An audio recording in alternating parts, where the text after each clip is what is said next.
I'm Kate, and I have Jhonny here with me, and Hello, Kate. and Hey, guys. we're chatting about things that Jhonny did when he was learning another language, in this case English. Yes. So I'm curious, Jhonny, how did you practice listening in English? Listening. Well, I did a lot of things. I did a whole bunch of things. If there is one thing you can think of in order to learn English or to learn a foreign language, I did that. One thing that I did in order to learn to improve my listening skill was to listen to music. Mm-hmm. I remember I had this friend that I was studying English with, and we both like salsa music. Mm-hmm. And there is this guy, Mark Anthony, who we really like. Yeah. And he sings salsa in Spanish, but we thought we would listen to him in English, Mm-hmm. to see if we would be able to understand what he would say in English singing his salsa music. And to our surprise, we were actually capable of understanding a lot of the things that he was saying in his songs. And then one thing we did was we would transcribe the lyrics of the song as the song would play, and then we would try to sing the song along with him. Mm-hmm. And a lot of times we didn't get the whole meaning of the lyrics, but at least we were capable of understanding most of it. And then what we didn't understand, then we would look it up on the internet. Mm-hmm. And it was a fun activity to do because we loved the music he sings, and also it was a nice exercise for us to be exposed to the language from the listening from the listening perspective of it. That's cool. I do something similar, but in Spanish, so that I can learn more words and understand more. Like with music? in Yeah. Spanish? Yeah. And who did you listen to? Who did I listen to? I listened a lot to Shakira at first, because it's very easy. Was it easy for you to understand her Spanish? Yeah. Yeah. Some people say that it is kind of like hard for them to understand when Shakira sings in Spanish. Mm-hmm. She sings in English too, and I think her songs in English are amazing. But I don't know, for some reason people say when she sings in Spanish is a little strange. A little strange. Well, for those who are learning Spanish, of course. Yeah. I mean, if she sings in Spanish, I am always going to understand. Right. What Much she better says. than me, probably. I guess, yeah, all right. Okay, cool.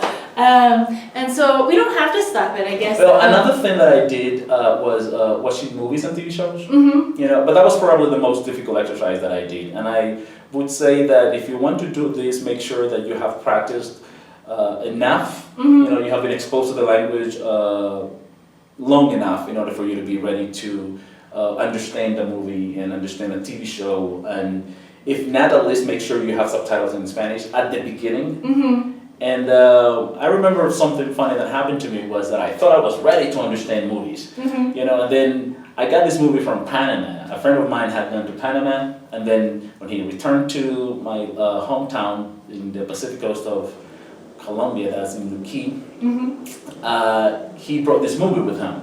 The movie was Bad Boys, the first part of it. Uh-huh. Bad Boys, Bad Boys. Yeah, Bad Boys, that movie. and then I have the movie here. I'm like, yo, we can watch the movie and I translate the movie to you guys so you guys understand what the movie is about. The movie had no subtitles; it was only in English. Mm-hmm. And then I played the movie. I got all these friends with me at my place, and then I played the movie. And to be honest with you, it was very difficult for me to understand what the movie was about. Right, because there's a lot of accents, and if people are speaking quickly, it can be difficult. It was horrible. It was very embarrassing, and then I had to say to my friends, hey, I'm sorry, but I'm not understanding what they're saying. I cannot translate. I'm not ready yet. So that was a hard lesson to learn, and I understood that I needed to put more effort into it. I needed more time to be exposed to the language in order to be able to understand, to fully understand a movie, for example. But then I continued watching movies, and with time, I guess I started to understand better. And now I really enjoy watching those movies. Both not only that I enjoy watching the movie in this foreign language that I'm learning, but also I entertain myself. Yeah, and it's nice at the beginning to find ones where it's really obvious what's happening. It's like not too complicated. So even if you miss some words, you can still fill in the gaps in understanding and get it. Yeah. And what about speaking? What kinds of stuff have you done for practicing your speaking? Or finding opportunities to practice that? That was a tricky one. I didn't have a lot of opportunities to practice my speaking when I first started learning English. I am from Nuki. This is a small town on the Pacific coast of Chocó, like I told you before. And one thing I remember I used to do was I would go to the airport in my hometown to look at the people getting out of the plane to see who would look foreign, and then I would hope that person to speak English. Oh, that's great. So you say hi. So whenever I saw a person who I thought was probably a foreigner, I would approach them in English, and I would welcome them in English to Nuki, and I would say stuff about Nuki, and I would force the conversation sometimes to use words and expressions that I had already studied for a period of time, so that I would practice those words. Right, so you could go that way, so you could use those words. And then these foreigners are looking at me like, why are you talking about that?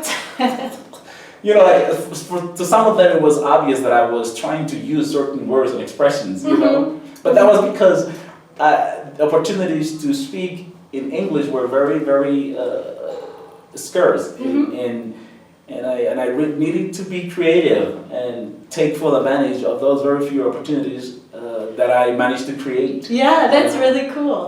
Yeah. It's cool that you did that. Another thing that I did was I got a couple of friends also motivated in learning English, and then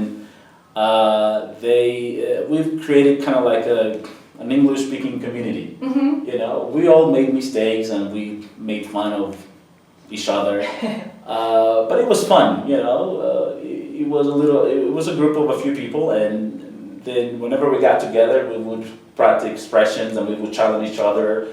Like, do you know how to say this in English? Do you know how to say that in English? Or we would just talk, you know, and that was nice things to do, I think. Yeah, that's good. And you're comfortable because it's your friends, and you can try out things that you say, okay, does this sound right? Does this sound right to you? You know, but that's right. You're right there. And you know, but the one thing that I think really pushed us to learn a lot was the challenging thing. Like, we were always challenging each other. It was like a challenge. It was like, who knows more? You know, we created that thing like, yo, you don't know how to say that. I know how to say it. Do you know how to say this? Do you know how to say that? Or translate this for me. Like, we would say something in Spanish, like, translate this. How do you translate this? You know, and that really helped us learn a lot of vocabulary, and it helped us to start feeling comfortable being exposed to any speaking situation. That's cool. So you had kind of a competition. It was a competition. Exactly, that's the word. It was a constant competition, you know, within that small group. What else? Yeah, pretty much. Things that I can think of right now, I would say those two things that I did in order to practice speaking. This other thing, I made friends online. You know, to get a chance to practice with native speakers. You know, there was this website called church.com, something like that, and there you would meet with both native speakers and non-native speakers. Those non-native speakers are also learning English.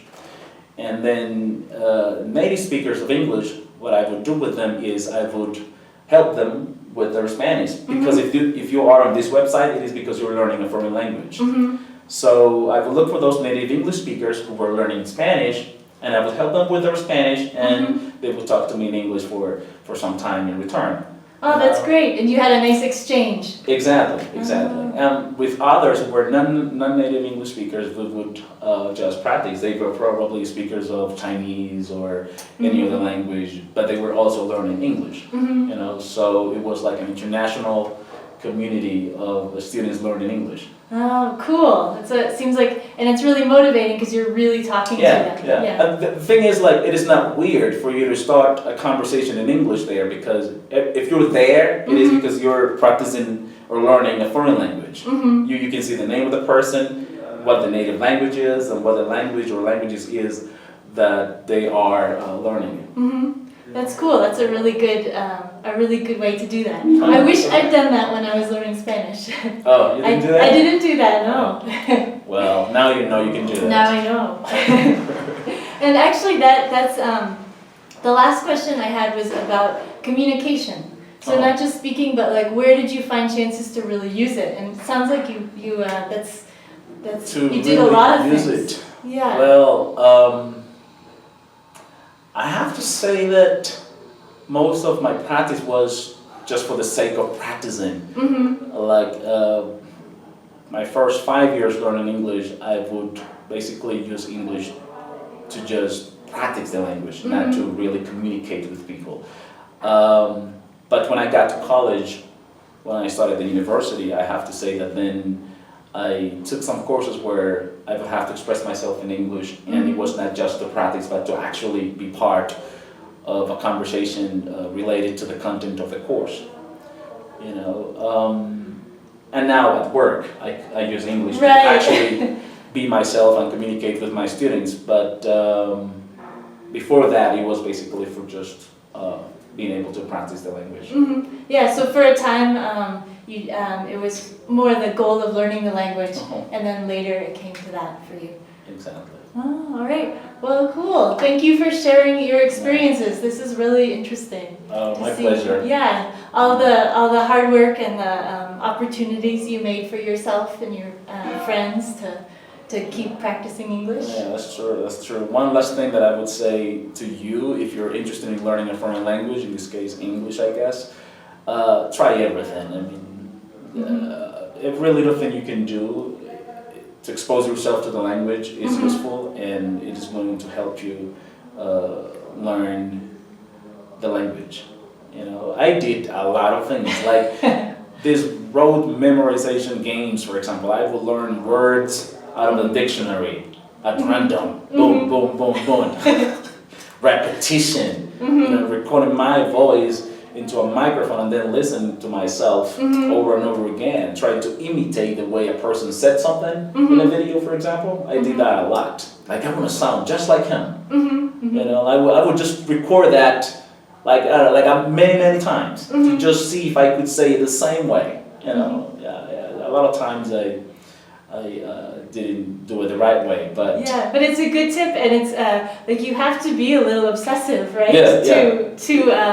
To really get into a language. Yeah, you have to get creative and think of things you can do in order to use the language one way or another. Yeah. Cool. Well, thanks for these You're tips welcome. and sharing your experience. Okay. Appreciate Anytime. it.